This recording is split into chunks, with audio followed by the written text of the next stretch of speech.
Most fake friends do not betray you in one dramatic moment. There is no shocking confrontation, no obvious warning, just a slow realization that the person you trusted was never protecting the friendship. They were protecting their position inside it. And that raises an uncomfortable question. What if you were not being valued, but evaluated? Because fake friendship rarely looks fake. It looks useful to them. And that's the pattern you'll keep seeing throughout this video. Here are 6 signs. Number 1. They talk about you behind your back. Most people think gossip is harmless. It isn't. Information is power, and fake friends collect information the way investors collect assets. Your secrets, your insecurities, your mistakes. Then one day, something private somehow becomes public. A story you told one person suddenly reaches 5. A confidence becomes a rumor. A vulnerability becomes entertainment. A real friend protects your reputation. A fake friend spends it. And once trust becomes currency, the next sign is never far behind. Number 2, they disappear when loyalty becomes expensive.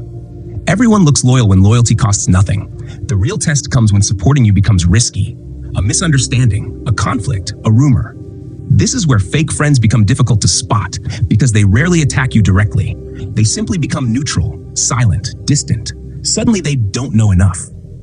Suddenly they don't want drama. Notice what happened.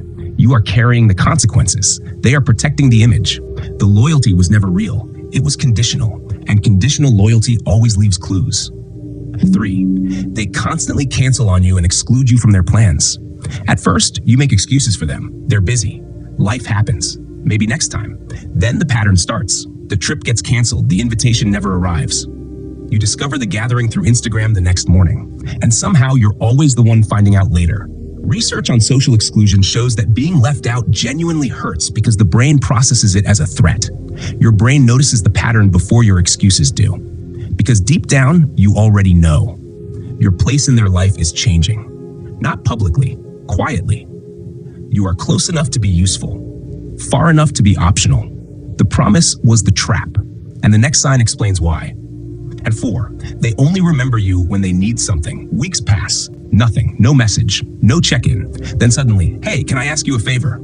Interesting timing. The silence ends exactly when a need appears. You become the reliable friend, the available friend, the useful friend. And because you're a good person, you keep showing up. But try something. Stop initiating, stop helping, stop carrying the friendship, and watch what happens. Most fake friendships survive on one person's effort. That was the point. Because utility was always more important than connection, and once usefulness becomes the foundation, another sign appears. 5, they give you backhanded compliments. Some insults wear a smile. You actually did really well. That's better than I expected. You look good today. The compliment lands. So does the sting. The fake friend does not necessarily want you to fail. That would be obvious. They want something more comfortable. They want you succeeding, just not too much. Just not beyond them.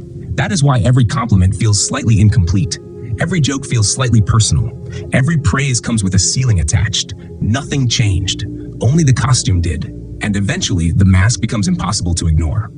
Number 6, they only talk about themselves. Watch your next conversation carefully. Notice where every topic eventually leads. Their problems, their victories, their stress, their future.